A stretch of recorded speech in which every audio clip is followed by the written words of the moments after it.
You got to turn it on. You have to keep it in front of your mouth. Hello.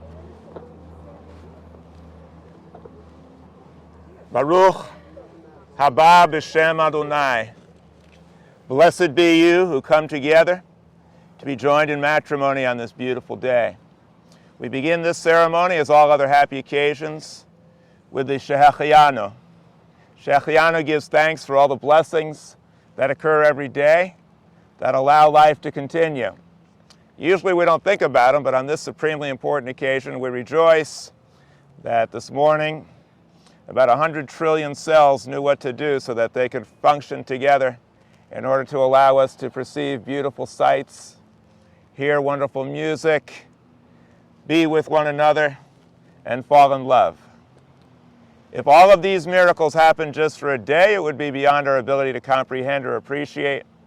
When they happen day after day and month after month and year after year, we Jews give thanks for the gift of life. We also celebrate the fact that this creative power that permeates the universe is not only beyond us, it's also within us. And we celebrate the fact that Melissa and Scott are two unique individuals the world has never seen before. And therefore their relationship is geometrically unique.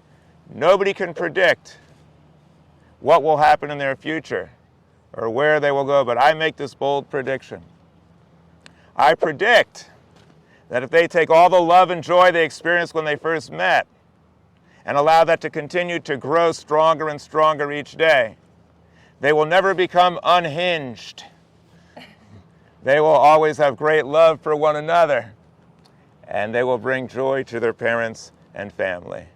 Baruch atah Adonai Eloheinu melech haolam, shehechianu v'kimanu v'higianu lazman hazeh, lazman hazeh. Amen. Baruch atah Adonai mekadesh amo Yisrael al yidei chuppah v'kiddushin. We ask that this creative power that permeates this universe guard and guide this groom and this beautiful bride standing underneath the chuppah. The chuppah is a symbol of the intimacy and the sanctity of the home. It's unbounded on the four sides, unlike most homes. That's because your love also is without boundaries or limitations. You are not celebrating it in isolation, but rather with all of these well-wishers who are gathered here not only to have some good food and enjoy the scenery, but also to celebrate the love that you have for one another. I hope you'll also find that now that you found your destiny in each other's heart, you are free to accomplish and open to do far more together than you ever could have on your own. Do we have the maid of honor? I want her to take your flowers from you, please. Can someone take Melissa's flowers off her hand? She's going to need to have her hands free. First, I have an important question to ask you. Scott, of your own free will and consent, do you take Melissa to be your wife? Do you promise to love, honor, and cherish her? If so, please say, I do. I do. Melissa, likewise, of your own free will and consent, do you take this basketball star to be your husband? Do you promise to love, honor, and cherish him? If so, you must say, I do. Before you answer, do you want to poll the audience? I do. Okay, very good. No hesitation there. That's both of your final answers? Good. Okay, then we'll proceed to the rings. Could I have the rings, please? Scott, I'll have you go first. Place Melissa's ring on her finger. Thank you. Place that ring upon Melissa's finger. Look into her eyes and repeat these words from our tradition. Hare. Hare. At. At. Me. Me. Kudeshet. Kudeshet. Ba. Ba. Tabaat. Tabahat. Zo. Zo. Kedat. Kedat. Moshe. Moshe. V'Yisrael. V'Yisrael. Very good. I'm glad all those hours of practicing have finally paid off. Let's see, you're going to do the same thing. Would you prefer to do it in the English? Doesn't matter. Okay, we'll do it in the Hebrew. Okay. Place Scott's ring upon his finger. Wrong finger. So you're not even married yet? She's already telling you what to do. Look into his eyes and repeat the same. Hare. Arai. Ata. Ata. Me. Me. Kudash. Kudash. Li. Li. Ba. Taba'at. Zo, Zo. Kedat. Kadat, Moshe. Moshe, V'Yisrael. Israel. Anybody know why it was different for Scott and Melissa? Why did they say it slightly differently? I'll give you a little quiz. Hebrew has different feminine and masculine genders, that's why. But in either way, what the blessings mean is that you're consecrating yourselves to each other as husband and wife, according to the teachings of the wonderful, awesome faith of Israel, which urges upon you constancy and fidelity and the ability to translate into daily deeds what the rings represent. They're round, they have no end. As your love for each other has no end, they're also bright. Hope when you look at them, you'll be prompted to ask, what have I done to brighten up the life of my partner this very day? And have a flashback of this very bright, beautiful, warm occasion that you're celebrating. You also take those two rings and put them together, and they form a figure 8. That's a mathematical symbol for infinity, which means that we are mortal, we have a physical component, but when we join our lives in love, then we achieve an eternal bond that goes on forever. My dad also taught me that the first 2 letters in the word wedding, W-E, spell we. Then later on you get to the letter I in the word wedding. If you can always keep the we before the I, then you both and Rex and Dixie and Goldie will be very happy together. Now you happen to have very good role models at home. Your 3 dogs are role models of what it takes to become a good spouse. See, when you come home at the end of the day, the dog runs over to greet you like you're the most important thing in their life. If you make a mistake, Goldie won't remind you about it 3 years later. If you have any flaws, the dogs don't care. They love you exactly the way you are for who you are, and they don't take a lot of money to make them happy, just a little expenditure of time and love and interest and share a beautiful walk, and they are very, very good to go. And if you treat each other half as well as you treat the dogs, then I'm sure you're going to have a very happy marriage. Now, Scott, I want to put this in terms that you can relate to, because I know you play basketball. I coach basketball, so I just want to share with you. When you get married, it's as if you're going to play all the different positions in basketball. You're going to guard and protect this beautiful woman. You're going to help each other to move forward, and you're going to place your love and your marriage and Jewish ideals at your center. Many people don't know that basketball is a Jewish sport. The rim is 18 inches in diameter, and you cannot play the sport without a minion. Now, Melissa also is involved with a Jewish sport. It's called tennis. It's first mentioned in the Bible when it said that Joseph served in Pharaoh's court. First reference to tennis. Also in tennis, you can't be good unless you first learn how to serve in all your matches, as this one begins with love, and love continues throughout.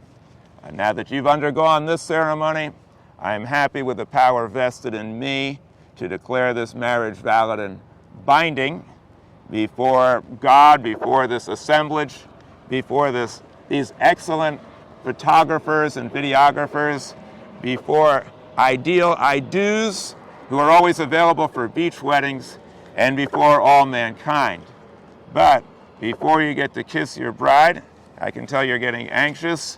I just have one more thing I have to do before we break the glass. I wrote a little song for this occasion that I'd like to share with you now. Let me tell you my story about a man named Scott who met a gal named Melissa and liked her a whole lot. He found the perfect girl by going on the computer. And when he met Melissa, he became her suitor. Well, the next thing you know, they're on their first date.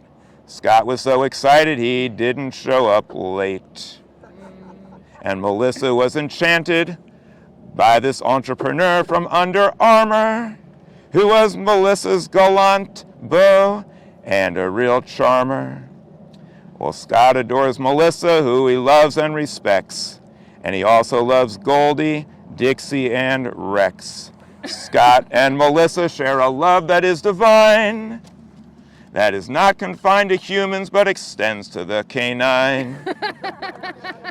Melissa and Scott marry here on the beach, and their hopes and their dreams now seem within reach. Their hearts are filled with love and devotion as they stand by this vast and beautiful ocean.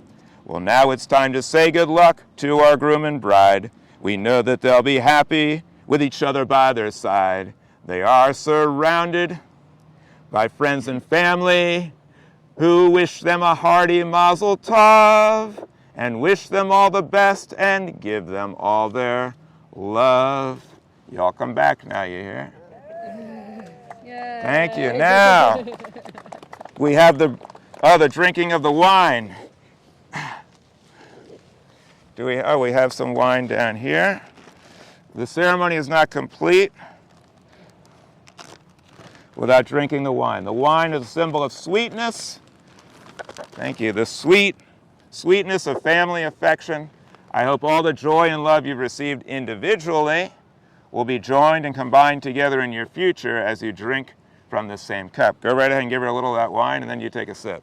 Baruch atah Adonai Eloheinu melech haolam, borei peri hagafen. Amen.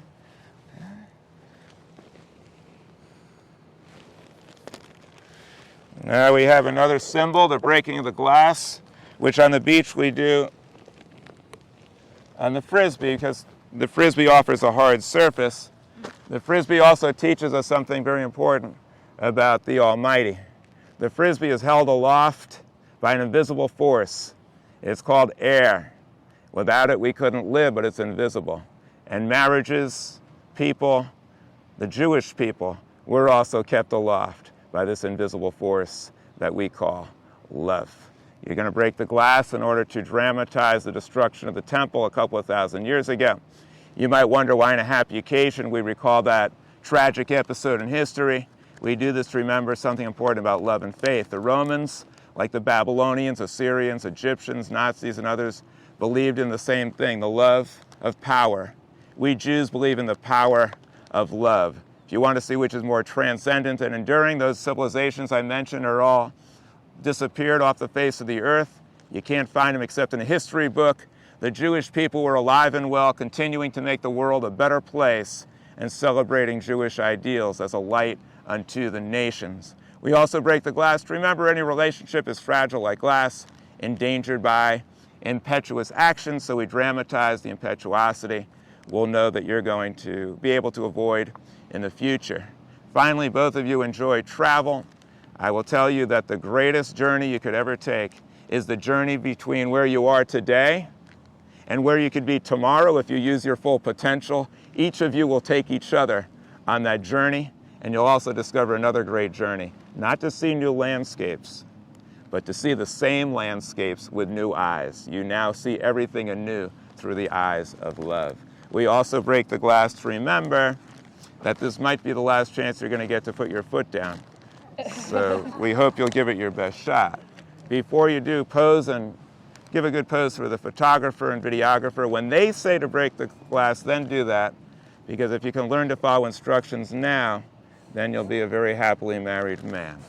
Okay, so I'm going to place this here. You're going to want to hit it with your heel, somewhere around there if you can. Whenever, good, give them a good pose. Real hard. Mazal Tov, congratulations, kiss your bride. This magic moment, so different and so new, was like any other, until I kiss you, and then it happened. It took me by surprise. I knew that you felt it too, by the look in your eyes, sweeter than wine, softer than the summer night. Everything I want, I have, whenever I hold you tight. This magic moment, while your lips